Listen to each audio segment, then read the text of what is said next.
नमस्कार। औद्योगिक प्रशिक्षण संस्थानों के व्यवसाय एम्प्लॉयबिलिटी स्किल के विषय इंग्लिश लिटरेसी पार्ट 1 की पाठचर्या का आज मैं आपको प्रशिक्षण प्रदान करूंगी।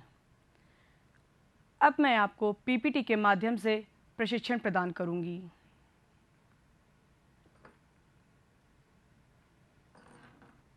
ये आपका एम्प्लॉयबिलिटी स्किल का करिकुलम है। इसमें आपका behavioural skill, English literacy, communication skills, IT literacy, entrepreneurship, maintaining efficiency at workplace, occupational safety, health and environment education, essentials skills for success, labour welfare, quality management, preparation to the world of work, customer interaction या service. ये आपका पूरा employability skill का curriculum है, जिसमें से मैं आपको इंग्लिश लिटरेसी के बारे में बताऊंगी।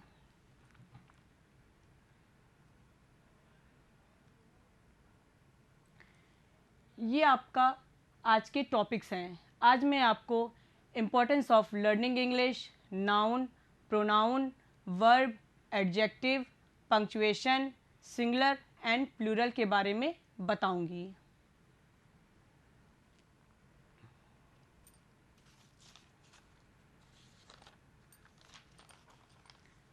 Importance of learning English. English का महत्व, इंग्लिश सीखने का क्या महत्व है। इंग्लिश सीखने के कई महत्व होते हैं। जैसे हमारी रोज़मर्रा की ज़िंदगी में इंग्लिश का बहुत रोल है, जो हमारे व्यवसाय या नौकरी में हमें आगे बढ़ने में मददगार होता है। तो चलिए अब हम इसे पॉइंट वाइज जानेंगे। सबसे पहला है helps to get a better job. Helps to get a better job, ये हमें एक अच्छी नौकरी दिलाने में सहायक होता है। दूसरा है इम्प्रूव सेल्फ कॉन्फिडेंस, यह हमारे आत्मविश्वास को बढ़ाता है। तीसरा है helps to study in higher education which is mostly in English, यह उच्च शिक्षा में काफ़ी सहायक होता है, जो कि ज़्यादातर इंग्लिश में होती हैं। चौथा है helps to understand people and their culture when we travel to various cities of India and abroad, यह हमें दूसरे शहरों और दूसरे देशों के लोगों व उनके कल्चर्स को समझने में आसानी प्रदान करता है। पांचवा पॉइंट है makes easier to understand computer and internet, यह हमें कंप्यूटर और इंटरनेट को समझने में आसानी होती है। 6 पॉइंट है helps in teaching to students, हमें बच्चों को पढ़ाने में काफ़ी मददगार होता है। 7 पॉइंट है we can understand various subjects, हमें और भी विभिन्न प्रकार के सब्जेक्ट्स को समझने में आसानी होती है।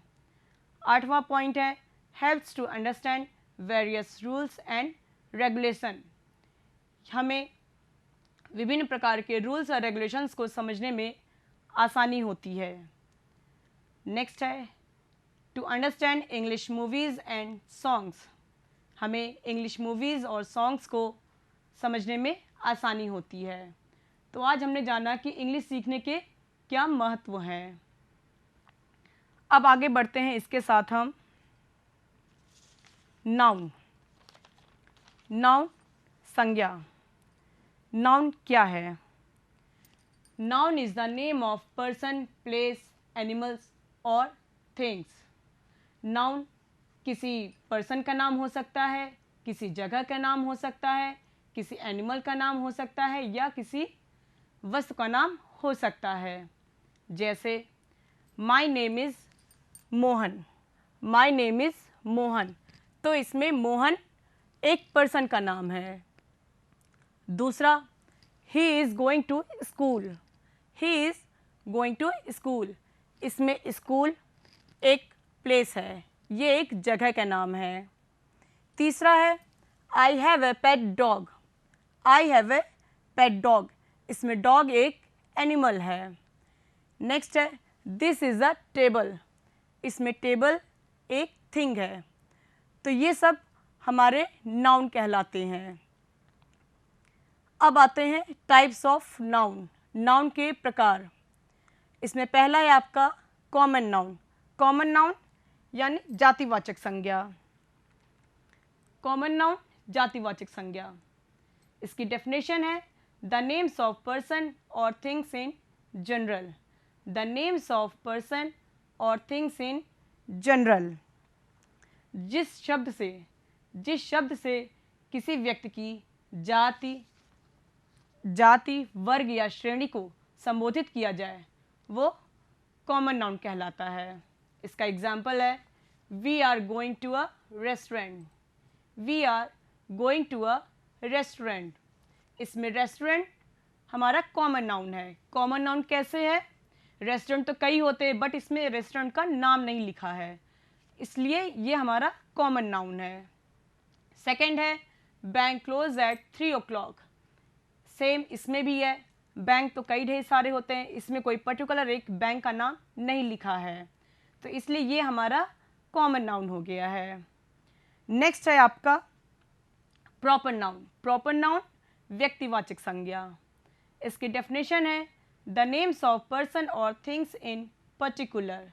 द नेम्स ऑफ पर्सन और थिंग्स इन पर्टिकुलर, जो किसी एक व्यक्ति या वस्तु को संबोधित करें। जो किसी एक व्यक्ति या वस्तु को संबोधित करे वो प्रॉपर नाउन कहलाता है।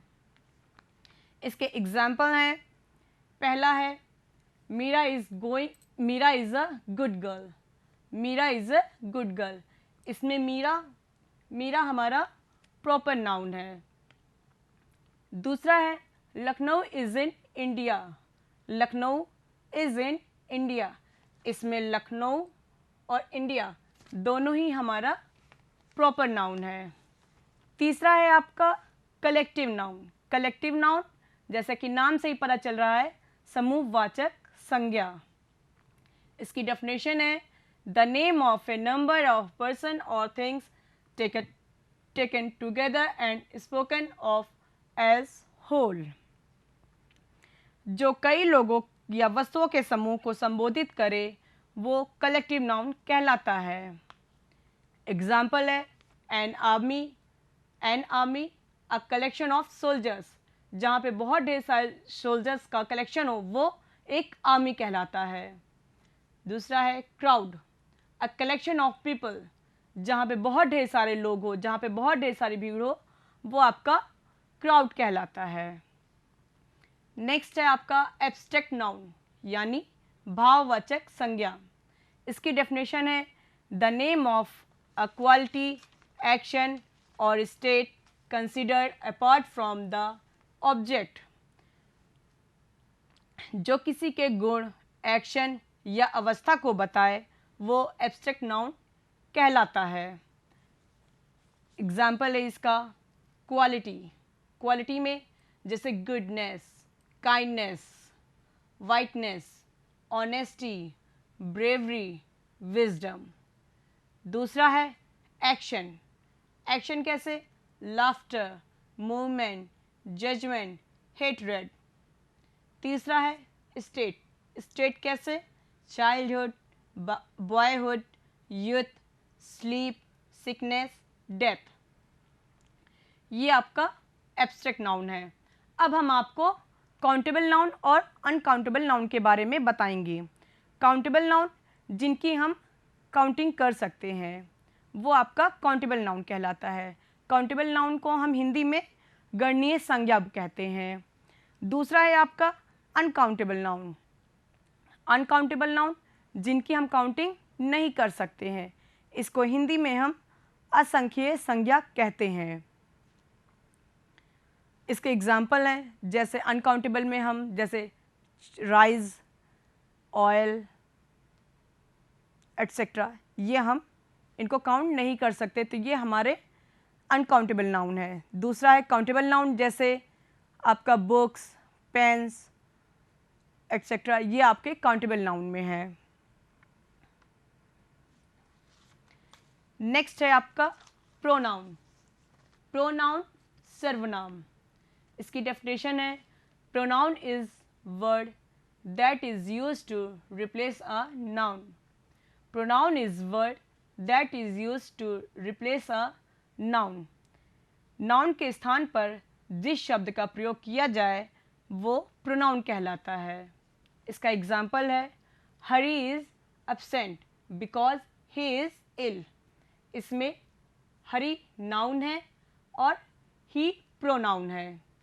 यहाँ पर हम ही की जगह पे हरी का प्रयोग कर सकते थे, बट वो सुटेबल नहीं था यहाँ पे, इसलिए हम यहाँ पर ही का प्रयोग कर रहे हैं।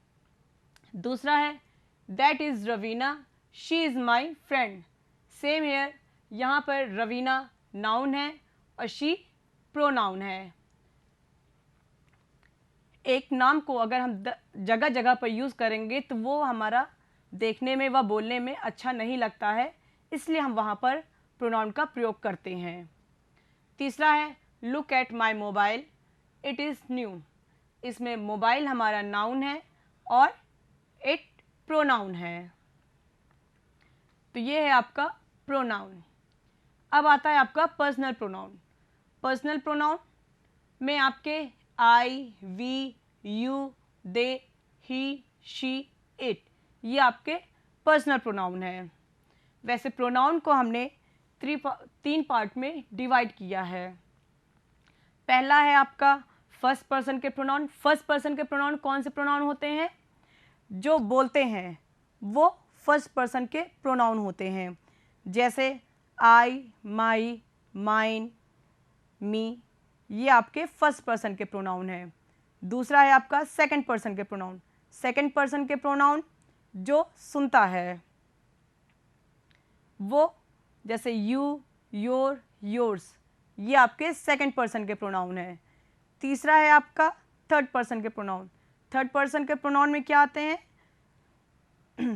He, she, it, his, her, him, ये सब आपके थर्ड पर्सन के प्रोनाउन है। अब आगे बढ़ते हैं।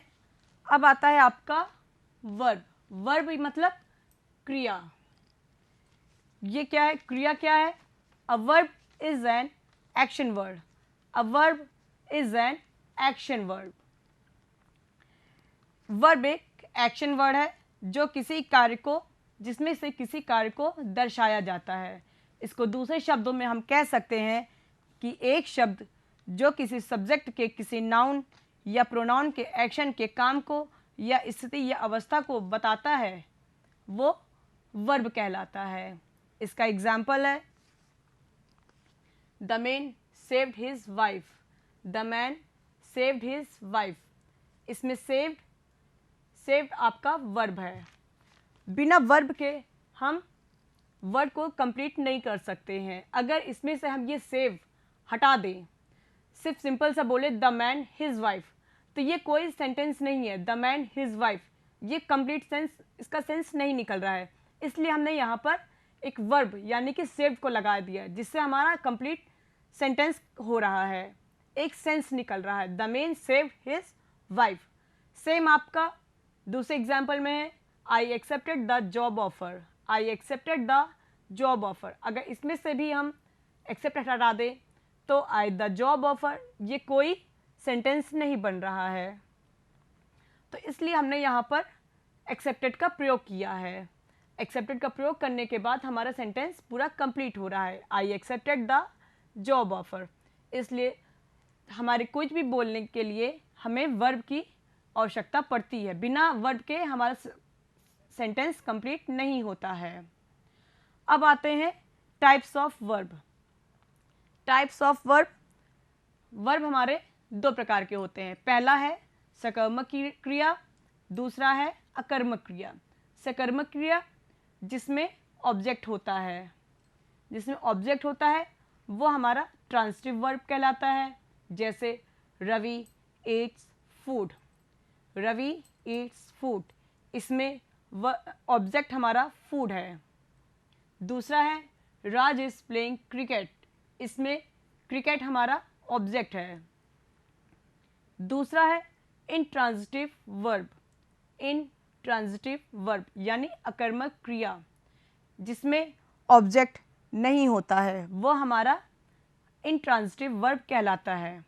एग्जाम्पल है the dog barks, the dog barks. इसमें डॉग सब्जेक्ट है और बार्क्स वर्ब है, तो ये हमारा बिना ऑब्जेक्ट के सेंटेंस है। दूसरा है ऋषि प्लेज, इसमें ऋषि हमारा सब्जेक्ट है और प्लेज हमारा वर्ब है, तो इसमें भी ऑब्जेक्ट हमारा नहीं है, तो ये हमारा इंट्रांजिटिव वर्ब कहलाएगा। आगे बढ़ते हैं। मुझे उम्मीद है कि आपको इतना ये समझ में आया होगा, तो आगे बढ़ते हैं। अब आता है आपका एडजेक्टिव। एडजेक्टिव यानी विशेषण। इसकी डेफिनेशन है adjectives are the words that describe a noun. Adjectives are the words that describe a noun. जो किसी संज्ञा की विशेषता को बताता है वो एडजेक्टिव कहलाता है। इसका एग्जाम्पल है Kingfisher is a colourful bird. Kingfisher is a colourful bird. इसमें किंगफिशर की विशेषता क्या है कि वो एक कलरफुल बर्ड है। दूसरा है Rakesh is a punctual student. Rakesh is a punctual student. इसमें राकेश की विशेषता क्या है कि वो एक पंक्चुअल स्टूडेंट है। तीसरा है कोविड-19 इज़ एन इन्फेक्शियस डिसीज़। कोविड-19 इज़ एन इन्फेक्शियस डिसीज़। इसमें कोविड-19 की विशेषता क्या है कि वो एक इन्फेक्शियस डिसीज़ है। अब आगे बढ़ते हैं टाइप्स ऑफ एडजेक्टिव। ये कई प्रकार के होते हैं। पहला है आपका adjective of quality. Adjective of quality, जिसमें किसी नाउन का गुण बताया जाए, वो एडजेक्टिव ऑफ क्वालिटी होता है। जैसे Geeta is very beautiful. Geeta is very beautiful. इसमें गीता की क्वालिटी क्या है कि वो ब्यूटिफुल है। दूसरा है एडजेक्टिव ऑफ क्वांटिटी। इसमें नाउन की क्वांटिटी को बताया जाता है। नाउन की क्वांटिटी को जिसमें बताया जाए वो एडजेक्टिव ऑफ क्वांटिटी कहलाता है। जैसे she has enough money. She has enough money. इसमें क्वांटिटी बताया गया है बट हमने इसको डिजिट में नहीं बताया है। She has enough money. तीसरा है न्यूमरल एडजेक्टिव। तीसरा है न्यूमरल एडजेक्टिव, मतलब इसमें हम नंबर शो करते हैं। जैसे you have 20 rupees. You have 20 rupees, तो इसमें हमारे 20 रुपीज़ काउंटिंग में है, तो ये हमारा न्यूमरल एडजेक्टिव कहलाएगा। चौथा है डिमॉन्स्ट्रेटिव एडजेक्टिव। डिमॉन्स्ट्रेटिव एडजेक्टिव यानी किसी व्यक्ति या वस्तु को जो पॉइंट आउट करे वो हमारा डिमॉन्स्ट्रेटिव एडजेक्टिव कहलाता है। जैसे this chair is brown. This chair is brown, तो ये हमारा डिमॉन्स्ट्रेटिव एडजेक्टिव है। नेक्स्ट है आपका इंट्रोगेटिव एडजेक्टिव। इंट्रोगेटिव एडजेक्टिव जिसमें प्रश्न पूछे जाएं वो हमारे इंट्रोगेटिव एडजेक्टिव कहलाते हैं। जैसे whose book is this. Whose book is this, तो ये हमारा इंट्रोगेटिव एडजेक्टिव कहलाएगा। नेक्स्ट है पॉजेसिव एडजेक्टिव। पॉजेसिव एडजेक्टिव जिसमें किसी भी चीज़ को पर्टिकुलर बताया जाए किसी वस्तु या चीज़ के बारे में, तो वो हमारा पॉजेसिव एडजेक्टिव कहलाता है। जैसे this is my shirt. This is my shirt, तो इसमें हमने शर्ट को बताया है कि ये मेरी शर्ट है। नेक्स्ट है एम्फेसाइजिंग एडजेक्टिव। एम्फेसाइजिंग एडजेक्टिव जिसमें किसी बात पे पूरा जोर डाला जाए वो आपका एम्फेसाइजिंग एडजेक्टिव कहलाता है। जैसे I need that very book. I need that very book, तो ये आपका एम्फेसाइजिंग एडजेक्टिव कहलाता है। नेक्स्ट है आपका एक्सक्लेमेटरी एडजेक्टिव जिसमें अचानक किसी खुशी या दुख या अचानक की गई फीलिंग को एक्सक्लेमेटरी एडजेक्टिव कहते हैं। जैसे हाउ टॉल ही इज़, ये हमारा एक्सक्लेमेटरी एडजेक्टिव है। अब आगे बढ़ते हैं। अब आपका नेक्स्ट टॉपिक है पंक्चुएशन। पंक्चुएशन विराम चिन्ह। पंक्चुएशन क्या है? Punctuations are the symbols that are used to end a sentence और divide a sentence into many parts. मतलब पंक्चुएशन एक ऐसा सिंबल होता है जिसका प्रयोग हम वाक्य के ख़त्म होने या वाक्यों को अलग अलग करने में करते हैं। Their usage is important in written language as it conveys the meaning of the sentence properly. इसका प्रयोग हम लिखने में करते हैं जिससे वाक्यों को समझने में आसानी होती है। दूसरा है punctuations are full stops, comma, question marks and exclamation marks. Punctuation का प्रयोग हम वाक्य के समाप्त होने पर करते हैं या कई चीज़ें अगर बार बार आ रही तो वहाँ पे हम कॉमा का प्रयोग करते हैं। अगर कोई प्रश्न पूछते हैं हम किसी से तो वहाँ पर हम क्वेश्चन मार्क का प्रयोग करते हैं, और अगर हम अपनी खुशी या दुख को जाहिर करते हैं तो वहाँ पे हम एक्सक्लेमेशन मार्क का प्रयोग करते हैं। तो ये हमारे सारे मार्क्स हैं। अब आगे बढ़ते हैं singular and plural. Singular and plural, एक वचन और बहुवचन। Singular and plurals are used to tell whether we are talking about one thing or more then one thing. जहाँ एक वस्तु हो या एक से अधिक वस्तु हो वहाँ हम सिंगुलर और प्लूरल का प्रयोग करते हैं। जैसे students likes to read books, तो यहाँ पे हम प्लूरल का प्रयोग करते हैं क्योंकि वहाँ पे वो बुक्स को लाइक करता है।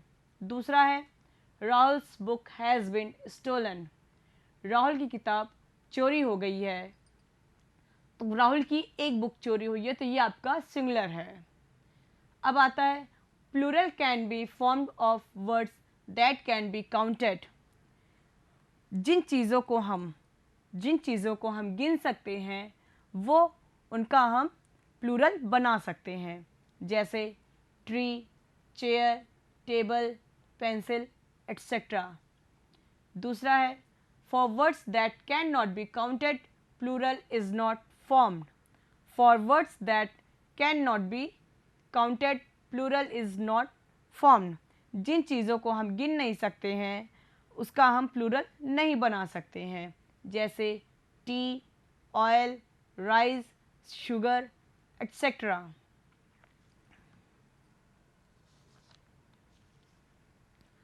अब आपका आता है प्रशिक्षण का सारांश। मैंने आज आपको क्या क्या पढ़ाया है। तो आज हमने आपको importance of learning English, noun, pronoun, verb, adjective, punctuation, singular and plural के बारे में पढ़ाया है। तो मुझे उम्मीद है कि आपको आज का दिया गया प्रशिक्षण समझ में आया होगा। प्रयुक्त संदर्भ मैंने एम्प्लॉयबिलिटी स्किल की book NSQF published by national instructional media institute और दूसरी English grammar and composition published by S Chand publication द्वारा बुक है। धन्यवाद।